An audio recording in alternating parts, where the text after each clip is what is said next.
ऐसे भी होता है कि जैसे आपको पेड़ पर चढ़ना है और एक मोटा बांस आप लाए, चांदी का पेन लगी और चढ़ने के लिए पैर रखने के लिए जैसे एक बांस में एक व्यवस्था होता है, धीरे धीरे मजदूर लोग ऊपर चढ़ जाते हैं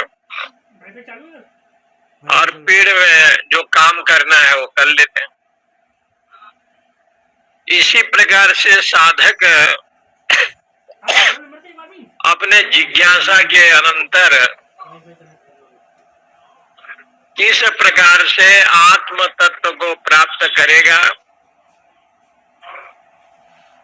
उसका जो है ना यहाँ ये विषय का प्रतिपादन क्रम से दिया है।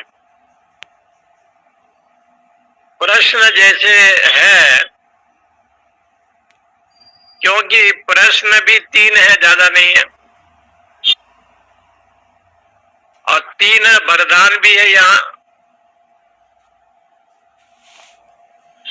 और ये विषय यही है कि पंचाग्नि विद्या अथवा त्रिनाची चेता अग्नि विद्या और आत्म तत्व का विषय है। और आत्म तत्व का विषय को जब भगवान यमराज प्रारंभ करते हैं तो साधना पक्ष कई बताया, ना विरतो दुष्चरिता, ना शांतो न समाहित, ना शांत मानसो वापी प्रज्ञानेन माप्नुयात्।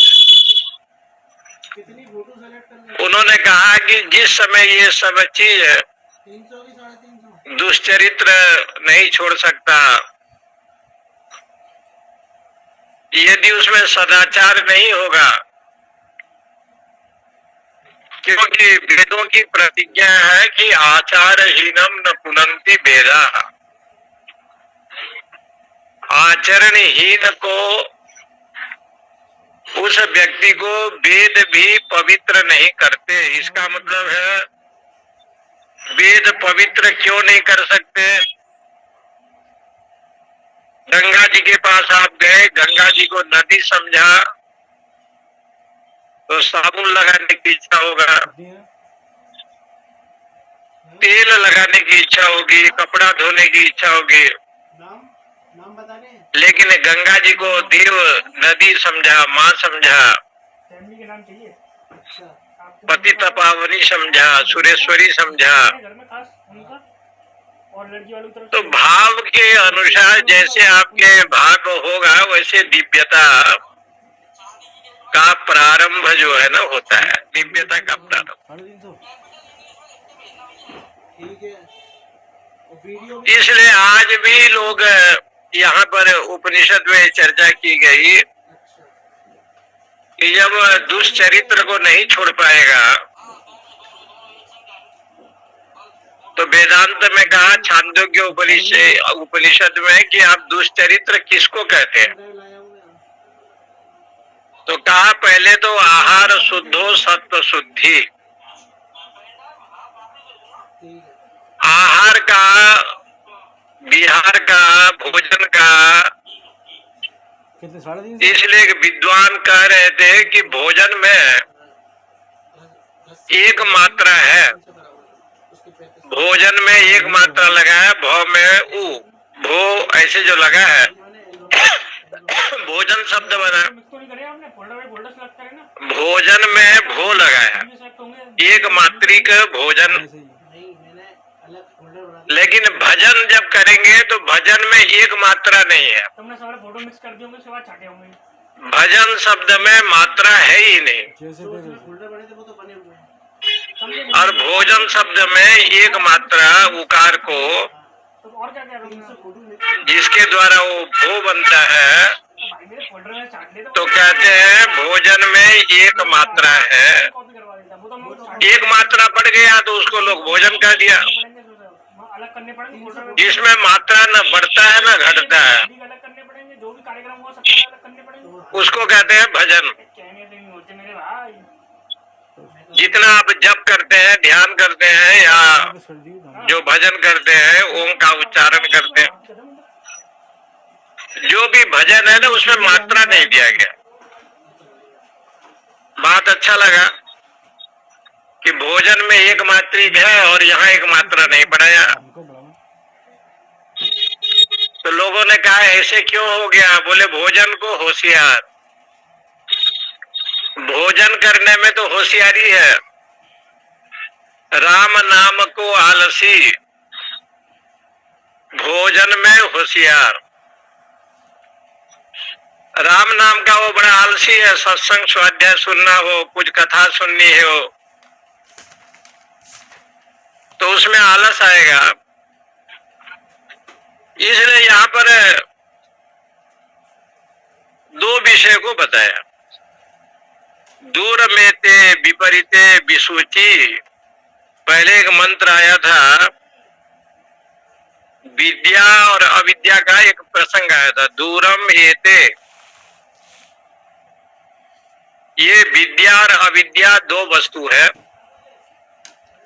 विद्या भी है अविद्या भी है। दूरम एते, अविद्या का जो फल है वो अज्ञान है। वो अविद्या अज्ञान को जन्म देता है। इसलिए अविद्या जब अज्ञान को जन्म देता है तो अज्ञान के दो बेटे हैं, एक का नाम है आवरण, एक का नाम है विक्षेप। आवरण आदि होने लगते हैं क्योंकि अज्ञान के दो पुत्र माने गए हैं, आवरण और विक्षेप। इसलिए विद्या का जो फल है वो तो श्रेय मार्ग है और अविद्या का जो फल है वो बंधन का मार्ग है। विद्या विद्ये नाना विरुद्ध फले इति उपन्यस्ते। भाष्यकार शंकराचार्य लिखते हैं कि विद्या और अविद्या पहले हमने बताया, किस मंत्र में बताया? दूरम एते विपरीते विसूची। तो बोले अविद्या का फल क्या है? बोले जैसे लोगों को खुजली हो जाए और खुजाने में उसको अच्छा लगता है, ऐसे जीव को एक खुजली हो गई है। बोले खुजली क्या है? मेरा मान, मेरा सम्मान, मेरी प्रशंसा, मेरा उत्कर्ष, ये जो मेरा गुण है, मेरा जो रूप है, मेरा जो सौंदर्य है, मेरा जो धन धान्य है, ये बढ़ता है और लोगों को कैसे लगता है तो ये बहुत बड़ी खुजली है। इसलिए उसको कहते हैं विसूची। विसूची का अर्थ होता है खुजली, क्योंकि वो कहता है कि आढ्यो भिजन वानास्मि पुण्योस्ति सदृशो मया, इदमद्यम मया लब्धम इवं प्राप्से मनोरथम। वो व्यक्ति सोचता है कि मेरा मान सम्मान, मेरी प्रशंसा के अच्छी होनी चाहिए, लोग निंदा न करें। ये कहाँ पर होगा? तो कहा ये अविद्या का फल है। जब अविद्या होगा तो उसके जीवन में ये सब व्यवस्था होता है, क्योंकि वो आवरण को जन्म देता है अज्ञान, और अज्ञान जो है वो अविद्या को छोड़ता ही नहीं। हमेशा अविद्या का एक फल है अज्ञान, अपने स्वरूप का बोध नहीं होना, इसलिए अपने स्वरूप को जान नहीं पाता है। चेक कर लीजिए, कह रहा हूं। ये तो आप देखे कि भगवान शंकराचार्य ब्रेड का भाव है कितना भाव है? मंडन मिश्र के घर में जब गए और शास्त्रार्थ किया, 1,1120। और शास्त्रार्थ में मंडन मिश्र की पत्नी को, जो सरस्वती के अवतार थी, उसने कहा कि भाई ये तो साक्षात शिव हैं, मैं तो सरस्वती हूँ और ब्रह्मा के अंश वाला ये मंडन मिश्र है। लेकिन शिव से विद्या को जानना ये अपने आप में बड़ा अद्भुत है, लेकिन शिव को हराना ये अपने आप में बड़ा कठिन है। लेकिन इस समय शिव स्वरूप भगवान शंकराचार्य जब उन्होंने काम के विषय में कुछ प्रश्न पूछा, तो कथा यही है कि शंकराचार्य को एक राजा बनना पड़ा। राजा के देह में प्रविष्ट किए, उनका मृत्यु हो गया था राजा का। उस राजा का नाम सुधन्वा है। कई दिन तक जो है ना राजमहल में जब रहे तो उनको भोग विलास ने उसको ढक दिया। इनके चारों शिष्यों ने सोचा कि गुरुजी गए तो आए नहीं। अब वो राजमहल में जाने लगे तो गुरुजी को रोज यही छंद सुनाते थे, न भूमिर न तोयम चिदानंद रूप शिवोहम शिवोहम न वर्णा न वर्ण धर्मा। यही जो निर्वाणाष्टक है ये नित्य सुनाते थे। लेकिन वहां पर जो राजा बन करके ये बैठे थे, आवरण कितना प्रबल है कि भगवान शंकराचार्य को भी मोहित कर दिया। और जब वो सोचे, एक दिन ऐसे समय आया कि उनको बोध हो गया कि आवरण अज्ञान अविद्या बहुत काठिन्य है। और अथक प्रयास के बाद राजा को ज्ञान हुआ कि मैं राजा नहीं, मैं सुधन्वा नहीं, मैं तो शंकराचार्य हूं। तो उसके बाद जो है ना उनका देहाध्यास का अभाव हुआ। एक राजा बन जाने के बाद जो देहाध्यास उनका हुआ था, जिस भोग में, विलास में, काम कला में, अनेक प्रकार के प्रपंच में, उस राजा को धीरे धीरे बोध हुआ। इसलिए ये शास्त्र हमेशा एक बात को हमेशा सिद्ध करते हैं, देखिए सुनिए गुनिय मन माही, मोह मूल परमार्थ नहीं। देखना भी चाहिए, सुनना भी चाहिए, चिंतन भी करना चाहिए, श्रवण भी करना चाहिए, मनन भी करना चाहिए, निधिध्यासन भी करना चाहिए।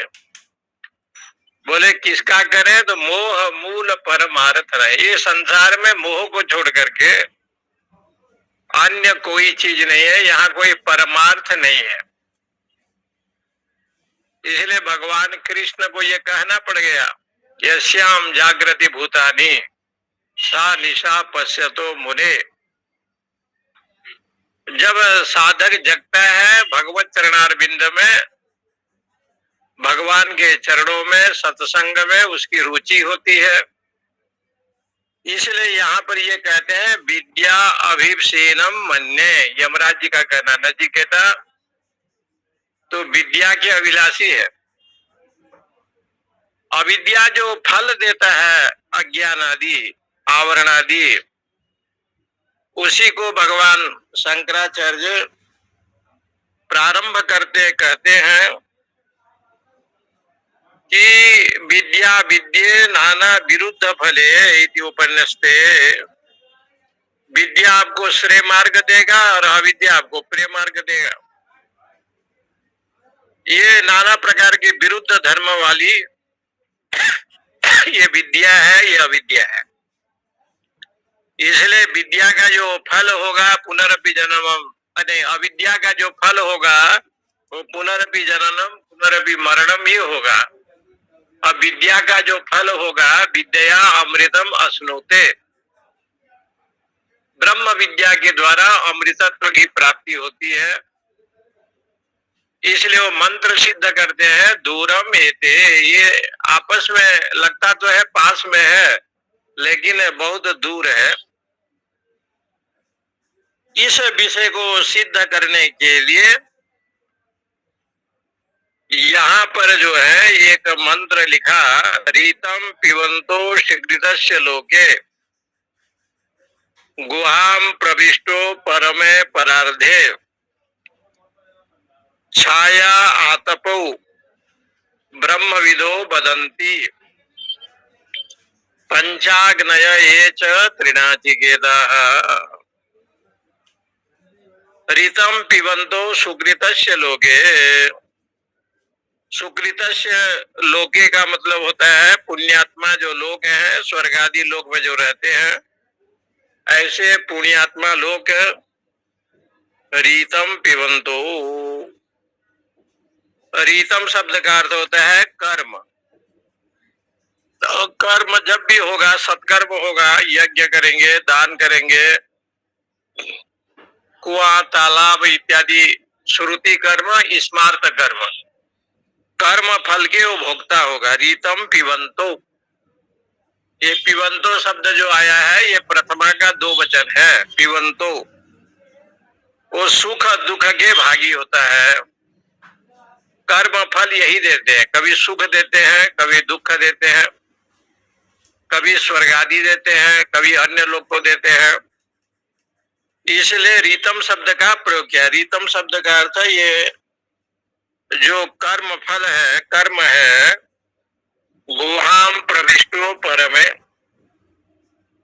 शरीर रूपी गुहा में जो है ना वो प्रवेश है। परमात्मा जो आत्मा है शरीर रूपी गुफा के अंदर है। परमे परार्धे, ये जो गुहाम प्रविष्टो परमे परार्धे, ये बुद्धि रूप गुहा के अंदर जो है ना वो प्रविष्ट है ब्रह्मरंध्र में, इसलिए परमे परार्धे। ये परमे और परार्धे, इसका अर्थ हो गया कि वो कर्म फल के भोगने वाला ये जो जीवात्मा है कब तक भोगता है, परमे परार्धे। ये जब तक आत्म तत्व का ज्ञान नहीं होता है तब तक जो है ना कर्म फल का वो भोक्ता बना रहता है। वो कैसे रहता है, छाया आतपो, जैसे सूर्य की छाया है और आतप है। आतप माने धूप, ये जैसे आतप है, ये दोनों छाया और आतप ऐसे लगते हैं कि पास पास में है लेकिन विलक्षण है। ये दो तत्व परस्पर भिन्न है। ब्रह्मविदो वदन्ति, ऐसे ब्रह्मवेत्ता लोग कहते हैं। इसलिए त्रिनाचिकेता ये पंचाग्नयो, इसलिए जो अग्नि विद्या का चयन किया है अथवा पंचाग्नि उपासना करने वाले हैं, हे नचिकेता उनको जानते हैं। ये कर्म फल के विषय में उनको ज्ञान होता है। त्रिनाचिकेता कह करके पहले आया था एक मंत्र में, माता पिता आचार्य को ये 3 बार जो चयन करता है उसको त्रिनाचिकेता कहते हैं। माता की सेवा, पिता की सेवा, गुरु आचार्य की सेवा जो करे उसको त्रिनाचिकेता कहा। नचिकेता ने ये तीनों की सेवा की। उनके पिता माता बाजश्रवा जी की और अग्नि विद्या के द्वारा उन्होंने नचिकेता जो आचार्य जी हैं उनको सेवा की, और आचार्य के रूप में यहाँ भगवान यमराज जी हैं, गुरु हैं। इसलिए त्रिनाचिकेता एक शब्द पहले आया है। जागृत स्वप्न सुषुप्ति का जिनको ज्ञान हो जाए और इनको जानते हुए तुरीय तीत को जो जान लेता है, इनसे अलग है, वहाँ त्रिनाचिकेता का प्रयोग बहुत पहले उस मंत्र में है। इसलिए यहाँ पर भगवान भाष्यकार ने ज्यादा नहीं लिखा है, इतना लिखा है कि वास्तविक में रीतम सत्यम अवश्यम भावित्वात्, कर्म फल को वो प्राप्त करता है, जैसे कर्म करता है तद अनुसार वो फल को प्राप्त करता है। कौन प्राप्त करता है? पिबंतो, पान करता है। पिबंतो का अर्थ होता है पिबती, पिबती शब्द का अर्थ होता है भूंगते, कर्म वो पान करता है। इसलिए वो जब पान करता है तो एक जगह पर ऐसे भी आया है, कर्म फल का जो भोक्ता होता है ना, जीव और ईश्वर दोनों को लिया गया है। अंतःकरण से युक्त है इसलिए वो जीव है, और माया विशिष्ट चैतन्य वो ईश्वर है। इसलिए कर्म फल के भोक्ता कौन है? बोले जीवात्मा भी है और ईश्वर भी है। अंतःकरण अवच्छिन्न जो चैतन्य है वो जीव कहलाता है, और माया नाम के उपाधि को लेकर के मायोपाधि जो चैतन्य है वो ईश्वर कहलाता है। जब तक ईश्वर कोटि में और जीव कोटि में, उस कोटि में रहता है तो जो भी कर्म होता है शुभाशुभ कर्म, उसके फल का भोक्ता कर्ता स्वयं जो है ना ये जीव बन जाता है। इसलिए यहाँ पर पिबंतो कह करके दो वचन का प्रयोग किया। वो इसका जो है ना वो उसका भूंगते इस प्रकार के व्यवहार करता है, भोग करता है। लेकिन शुद्ध चैतन्य जो है, निर्गुण निरुपाधिक जो चैतन्य है, वहां तो जीव भाव भी नहीं रहता, ईश्वर भाव भी नहीं रहता, हिरण्य गर्भादि इत्यादि नहीं रहते। वहां तो केवल यो मामेव संबूढ़ो जानाति पुरुषोत्तमम सर्वविद भजति माम सर्वभावेन भारत। वहां तो केवल एक पुरुषोत्तम नारायण शुद्ध चैतन्य का ही, निर्विकल्प ब्रह्म का ही ये वहां निरूपण किया जाता है। निर्विकल्प जो परमात्मा है वो शुद्ध है, इसलिए यो माम एव संबुढ़ो जानाति पुरुषोत्तम, पुरुषोत्तम रूप से जो मुझे जानता है उसी को यहाँ पर ये कह रहे हैं। आदि शंकराचार्य भगवान कहते हैं कि इसको ऐसे समझो, क्षत्रिय न्याय न सुकृतस्य स्वयं कृतस्य कर्मणः ऋतम इति पूर्वेण संबंध। एक क्षत्रिय न्याय होता है, क्षत्रिय न्याय। 10 आदमी जा रहे हैं, वर्षा का दिन है,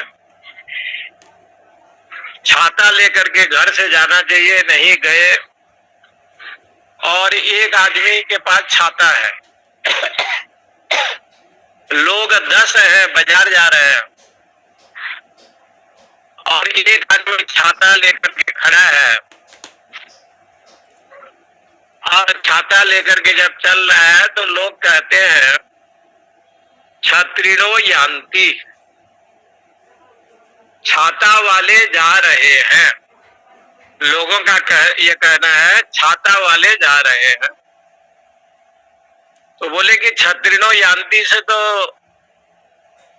जितने लोग हैं सबके पास छाता नहीं है, एक सज्जन के पास छाता है, लेकिन व्यवहार में ये कहते हैं छत्रिनो यान्ति, छाता वाले जा रहे हैं।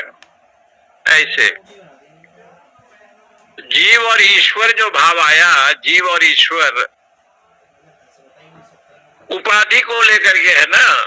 विशुद्ध चैतन्य में तो न जीव भाव है न ईश्वर भाव है।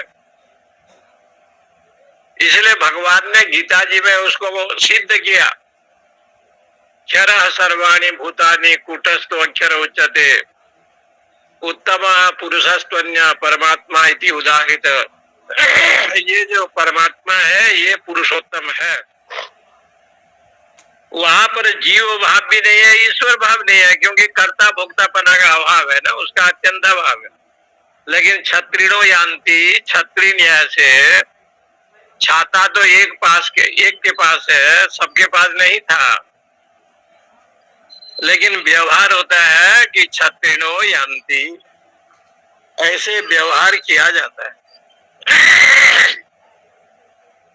उसी को यहाँ पर लिखते हैं, लोके अस्मिन शरीरे गुहायाम बुद्धो प्रविष्टो। इसलिए वो ब्रह्म जो है हृदय रूपी गुफा में छिपा हुआ है और वो बुद्धि के अंदर है, बुद्धि के भीतर है। इसलिए परमे का मतलब है बाह्य पुरुषे आकाश संस्थान अपेक्षया परमम। ये जो ब्रह्म है इंद्रियों से परे है, मन से परे है, इसलिए परमे सबसे पर है। परस्य ब्रह्मणो ऊर्ध्वम स्थानम। धीरे धीरे साधक परम ब्रह्म जो हिरण्यगर्भ इत्यादि है उस स्थान में प्रवेश करता है। साधना करते करते देवलोक आदि होकर के वो जाता है और वेदांत का श्रवण मनन निधि ध्यासन करते करते ब्रह्मानुकार जब चित्त वृत्ति हो जाता है तो धीरे धीरे ब्रह्म विद्या को प्राप्त करता है। तस्मिन् ही परम ब्रह्म उपलभ्यते। अतः तस्मिन् परमे परार्धे ही हार्द आकाशे प्रविष्टो। इसलिए वो जो ब्रह्म तत्व है हृदय रूपी आकाश में विराजमान है और वो जो परमात्मा है हृदय रूपी आकाश में ही उपलब्धि होता है। तो छाया आतपो इव, यहाँ एक उदाहरण दिया, जैसे छाया है और धूप है। आतप कहते हैं धूप को, देखने में दोनों साथ साथ में है लेकिन दोनों विलक्षण है। ऐसे जो माया है, ये जो संसार है, माया और संसार ऐसे बताया गया। अविद्या का जो फल है ये माया को भी वो प्रकट करता है और संसार को जन्म देता है। कुछ लोग कहते हैं संसार क्या है, संसरणम इति संसार, जो बार बार पुनरावर्तन हो उसको संसार कहते हैं। कई ब्रह्म सूत्र आदि ग्रंथों में लिखा है कर्तृत्व भोक्तृत्व लक्षणम संसार। कर्ता भोक्तापना जब आ जाए तो समझो कि वो संसार है और वो जिसके पास आ गया वही संसारी है। कर्तृत्व भोक्तृत्व लक्षण संसार, ये तो जो है ना उपनिषद में और ब्रह्म सूत्र में आया, ब्रह्म सूत्र में आया संसार का। इसलिए यहाँ पर ये संसार शब्द का व्युत्पत्ति गीता जी में भी दी गई है। देहिनो अस्मिन् यथा देहे कौमारम यौवनम जरा तथा देहांतर प्राप्ति धीरस तत्र न मुह्यति। क्योंकि अन्न देह में जीव जाता है, अन्न शरीर को प्राप्त करता है। संसरति इति संसार, ऐसे बताया। ये संसार बड़ा विचित्र है, शास्त्रों में कहा गया। भज गोविंदम में भगवान ने, शंकराचार्य भगवान ने कहा गया है अंग गलितम पलितम मुंडम दसन विहीनम जातम तुंडम कर धृत कंपित शोभित दंडम तदपि न मुंचति आशा पिंडम। आशा छोड़ता नहीं, तृष्णा को छोड़ता भी नहीं है। इसलिए वहां संसार का लक्षण बताया कि आशा तृष्णा से युक्त है, यानी कर्तापना और भोक्तापना से युक्त होने से ये संसार है। आजकल के लोग जो है ना, जो विचित्र प्रकार के जो लोग हैं वो लोग कहते हैं संसार क्या है, तो कुछ लोग का मत है सम्यक सारः संसार। देखिए उनकी व्युत्पत्ति जो शास्त्र विरुद्ध है। सम्यक सारः संसार, जो सार वस्तु है ना सम्यक,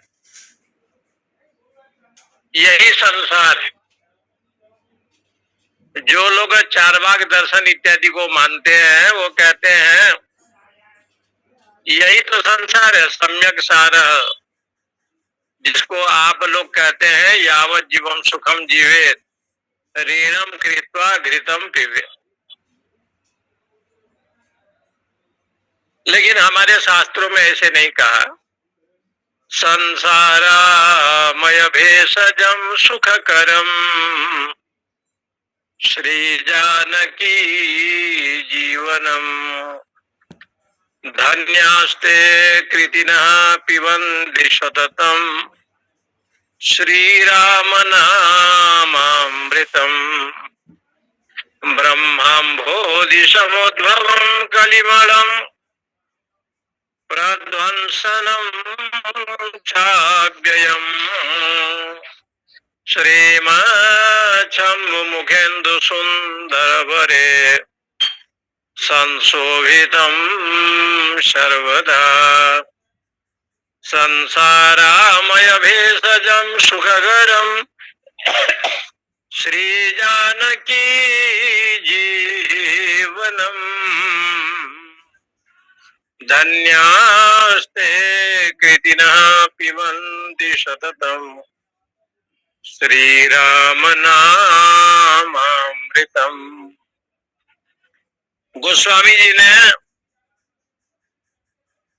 ये मंगलाचरण जब प्रस्तुत किया तो उन्होंने कहा संसार आमय,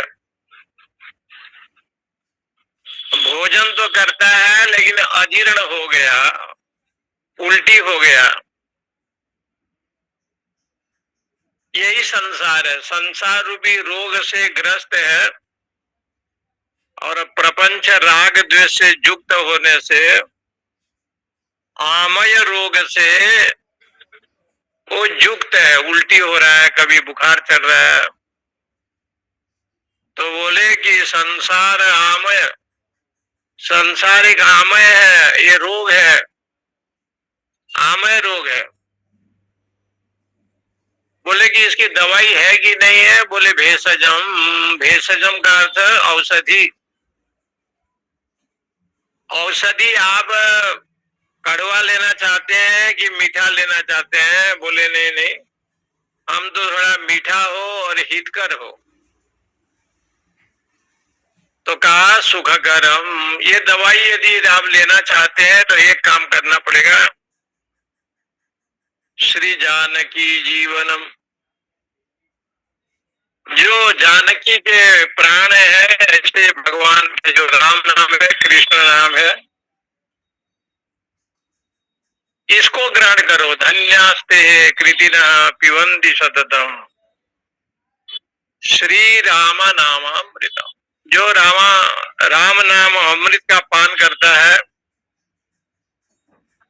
तो बोले कि संसार में वही धन्य है। धन्या ते तुभ्यम, उसके माता पिता, जन्म भूमि, कर्म भूमि सब धन्य है। जो भगवान चरणार बिंद का आश्रय लेता है। बड़ा अद्भुत ये श्लोक है। ब्रह्मम भोधि समुद्भवम कलिमलम, ब्रह्म कहते हैं वेद को, वेद समुद्र है और समुद्र को ढूंढने चलेंगे तो स्वयं चले जाएंगे, समुद्र का अंत नहीं है। समुद्र कितना बड़ा है, कैसे गहरा है, इसको ढूंढना, इसको विचार करना अपने आप में मूर्खता है। ऐसे जो वेद है ना, वो वेद कितना विशाल है, उसको यदि आप ढूंढने चले तो 100 साल की आयु भी कम पड़ जाएगा। इसलिए ब्रह्मम भोधि समुद्भवम कलिमल प्रध्वंसनम चाव्ययम, जो अव्यय भगवान का नाम है, राम कृष्ण का नाम है, इसको आप ग्रहण करें। श्रीमच्छम्भु मुखेन्दु सुंदर वरे, नित्य निरंतर महादेव जिसका जप करते हैं, ऐसे भगवान के नाम को उच्चारण करो, भजन करो। नित्य निरंतर जो है ना शंभु, उसको जप करते हैं, इसलिए वो संसार की बात आई है। वो संसारामय भेषजम, इसलिए यहाँ पर लिखते हैं ऐसा जो संसार है केवलम अकर्मीणा एवं वदन्ति है।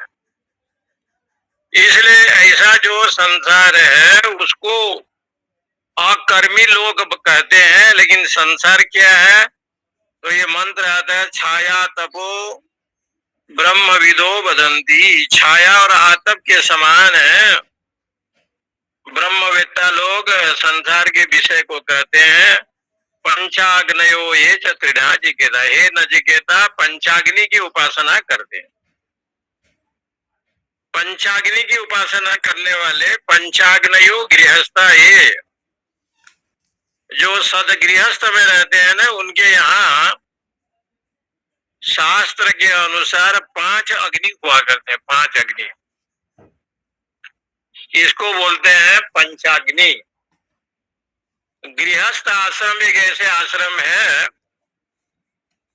मनुस्मृति में बताया, जैसे लोग बिना वायु के रह नहीं सकते, ऐसे गृहस्थ आश्रम के बिना ये संसार अधूरा है। एक महामंडलेश्वर से एक ने पूछा कि महाराज, आप आजकल साधु महात्मा ठीक नहीं होते और ऐसे संत लोग भी बहुत कम मिलते हैं, क्या बात है? तो उस महामंडलेश्वर ने कहा कि देखो, ये जो साधु संत महात्मा जो भी आते हैं, ये कहीं से नहीं आते हैं। इनका जो खान है, इनका जो भंडार है, इनका जो जन्म स्थान है, वो गृहस्थ है। गृहस्थ के ही पुत्र संतान है, भगवान के अनुग्रह से संत बनते हैं, उनके पुण्य प्रताप से संत बनते हैं। और एक एक संत रहते हैं। अभी भी देखो कितने बड़े बड़े दिव्य विभूति हमारे देश में है, और बड़े बड़े महापुरुषों का दर्शन अभी कुंभ मेला में हुआ था। तो संतों को आप देखेंगे तो एक से एक दिव्य विभूति है। और वो संत आया कहाँ से? संत जब भी आता है किसी गृहस्थ से ही आता है। पिता यदि सदाचारी हो, माता यदि पतिव्रता हो, तो उसके घर में जो पुत्र संतान होते हैं वही तो सदाचार परायण होते हैं। पिता यस्य शुचिव्रता, माता यस्य पतिव्रता, तस्य नो उत्पन्न सुनुहु कस्यम न रोचते। वाल्मीकि रामायण में एक श्लोक है, माता जिसकी पतिव्रता हो और पिता जिसकी सदाचारी हो, ऐसे घर में कभी भी अयोग्य संतान नहीं होते, चाहे लड़का हो चाहे लड़की हो। तो कहते हैं कि जो गृहस्थ होता है वो क्या करता है? पंचाग्नयो ये गृहस्था, यहाँ लिखते हैं, पंचाग्नि विद्या का साधना करता है। पंचाग्नि विद्या के विषय में आपको ज्ञान होगा। पहले एक अग्नि है पंचाग्नि में, पहला नंबर गार्हपत्य अग्नि। देख लीजिएगा ग्रंथों में, गार्हपत्य अग्नि। गृहस्थ के घर में जो दीपक जलाया जाता है, गृहस्थ के घर में जो अतिथि की सेवा होती है, ब्राह्मणों की सेवा होती है, और गृहस्थ के घर में ऐसे भी है कि जैसे आप चंडी पाठ करते हैं तो 9 दिन तक अखंड दीपक जलाते हैं। ऐसे भी गृहस्थ लोग हैं जिनके घर में 12 महीना अग्नि जो है ना बुझती नहीं है। वो बड़ा यज्ञ कुंड नहीं होता, छोटा सा यज्ञ कुंड होता है,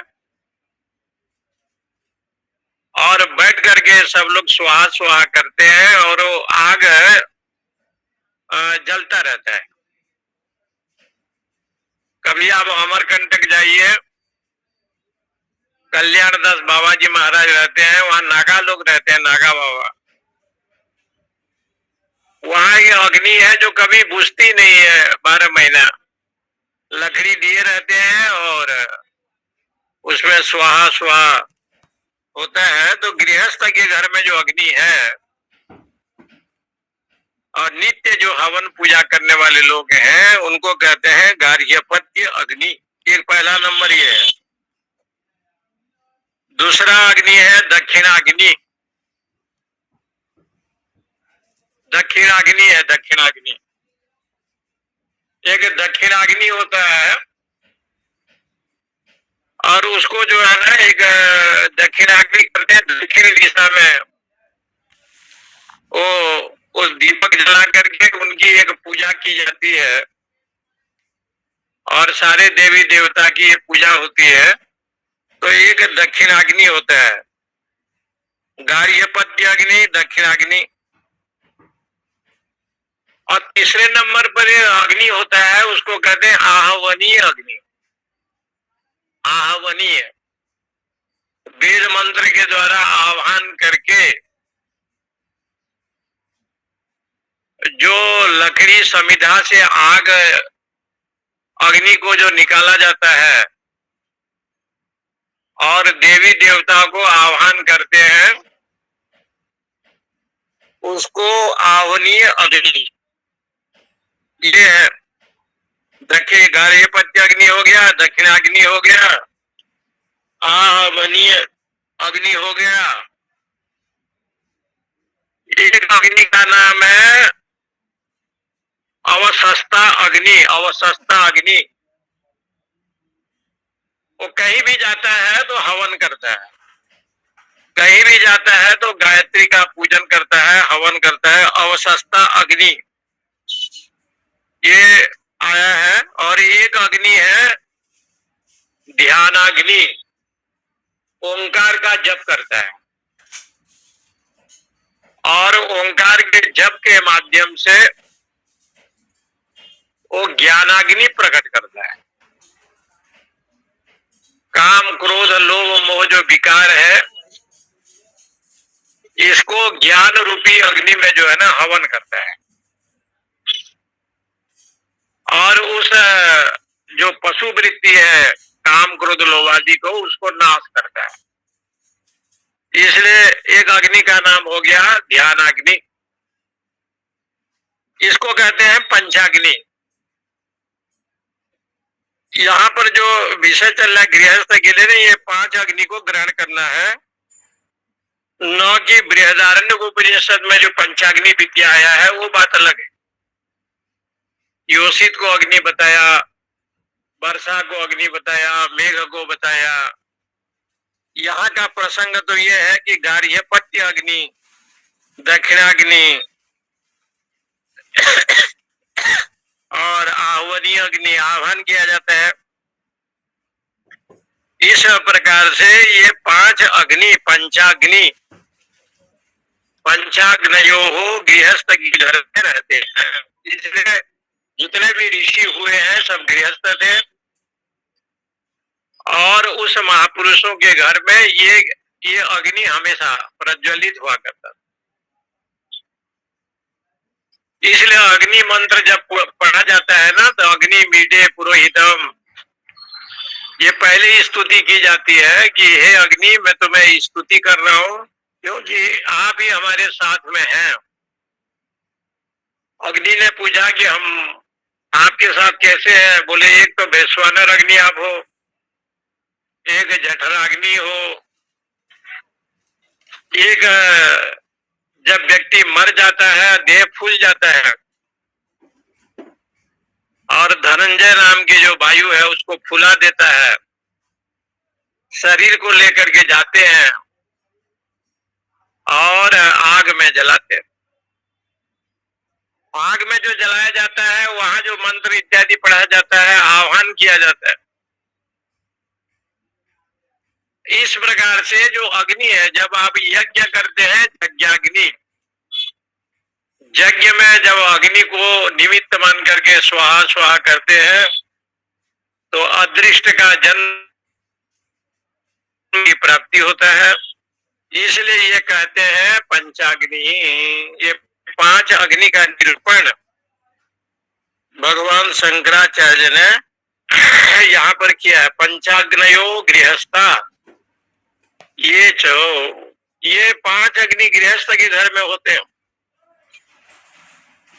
लेकिन तुम तो त्रिनाची कहता हो। 3 बार अग्नि का चयन किया, माता पिता आचार्य को भी अग्नि बनाया, 3 बार चयन किया। इसलिए तीसरो त्रिनाची कहता। पंचाग्नि की उपासना जो लोग करते हैं, ऐसे भी गृहस्थ लोग आजकल हैं। गृहस्थ आश्रम से बढ़कर के कोई आश्रम नहीं है, शास्त्र कहता है। मनु महाराज ने तो स्पष्ट कहा, ये तद्देश प्रसूतस्य सकाशाद अग्रजन्मनः स्वम स्वम चरित्र शिक्षेरन् पृथिव्याम सर्वमानवाः। ये पहले सिखाया जाता है।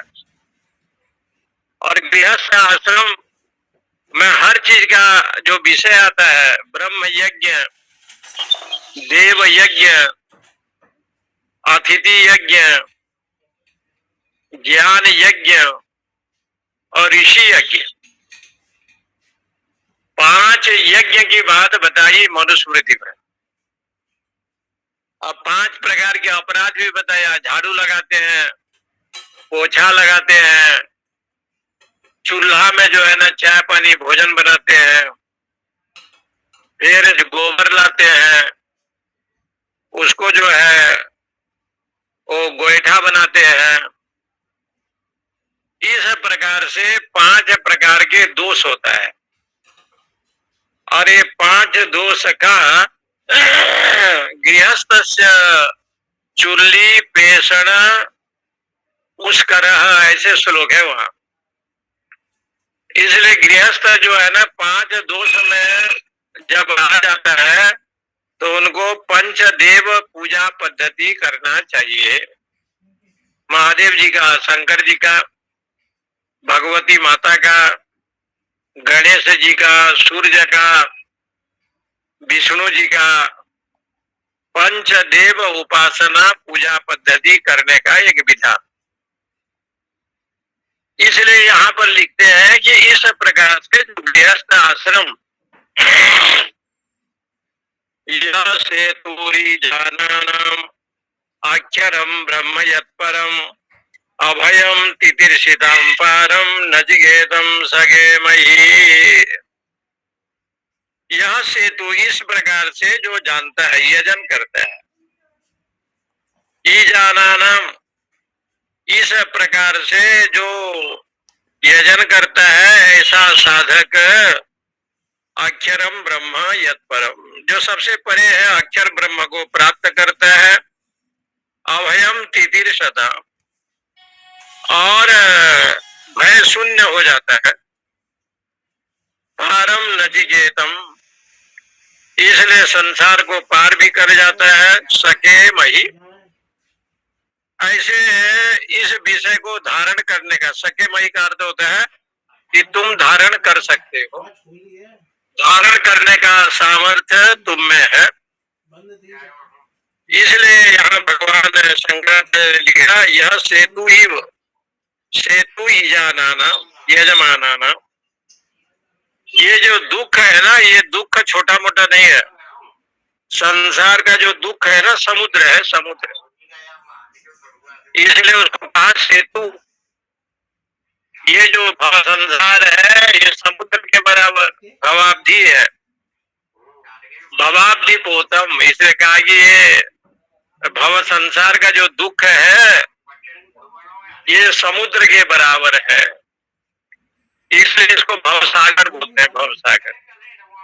यदि आप भवसागर से पार होना चाहते हैं तो कहा राम नाम एक अवलंबन एक, भगवान के चरणारविंद में शरणागति होना चाहिए, ऐसे शास्त्रों में कहा।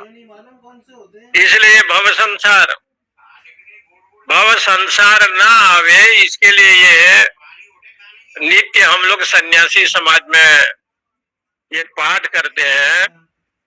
सदा वसंतम हृदयारविंदे भवम भवानी सहितम नमामि, कर्पूर गौरम करुणावतारम संसार सारम भुजगेंद्रहारम। ये इसलिए पढ़ा जाता है कि हे प्रभु, आप भव है, संसार आपसे उत्पन्न हुआ है, जगदम्बा ब्रह्म विद्या है, और आपको हम प्रणाम इसलिए करते हैं कि संसार का जो दुख है, ये दुख का नाश करने वाले आप ही हैं। इसलिए ये परंपरा हमेशा है। इसलिए यहाँ पर कहते हैं अभय तितिर्षिताम पारम। अभय को प्राप्त करता है जो साधक पंचाग्नि आदि उपासना करता है। ज्ञातुम चेतुम च सके मही शग्नुवंतः संसार पारम तितिर्षिताम तरतुम इच्छताम ब्रह्मविदाम। जो ब्रह्म विद्या का आश्रय लेता है संसार से वो पार हो जाता है। संसार के दुख उसको कष्ट नहीं करते, ऐसे लिखा है, कष्ट नहीं। भीष्म जी को जितना बाण लगा बड़े पीड़ित हुए, और भगवान कृष्ण जब भीष्म जी के पास गए तो भीष्म जी ने कहा कि ये तीक्ष्ण बाण है, ये भयंकर कष्ट देने वाले हैं। भगवान ने अपने कृपा दृष्टि बनाई और भीष्म जी के सिर पर जब हाथ रखा तो कोई भी बाण उनको पीड़ा नहीं दिया। चंदन जैसे शरीर लगे, सरसज्जा में वो लेटे हुए थे, परंतु पितामह जी को कोई कष्ट नहीं हो। इसलिए ये संसार का जो भव संसार है, इसमें जो ज्यादा करके उपनिषद में उसने कहा कि भाई हम ज्यादा नहीं कहेंगे, हम तो 3 बार शांति मंत्र पढ़ देंगे, ओम शांति ओम शांति ओम शांति। तो बोले कि 3 बार क्यों पढ़ेंगे? बोले एक तो आध्यात्मिक है, एक आधिदैविक है, आदि भौतिक है, ये 3 ताप है, ये सबसे बड़ा कष्ट तीनों ही है, चौथा हमको बोलना नहीं है। इसलिए उन्होंने कहा कि ओम शांति ओम शांति ओम शांति, इस तरह ताप है। फिर भी गोस्वामी तुलसीदास जी ने इसका वर्णन करते हुए दुख का उन्होंने कहा कि राम राज नहीं काहू ही व्यापा, देहिक दैविक भौतिक तापा, राम राज नहीं कछु ही व्यापा। गोस्वामी जी को कहना पड़ गया,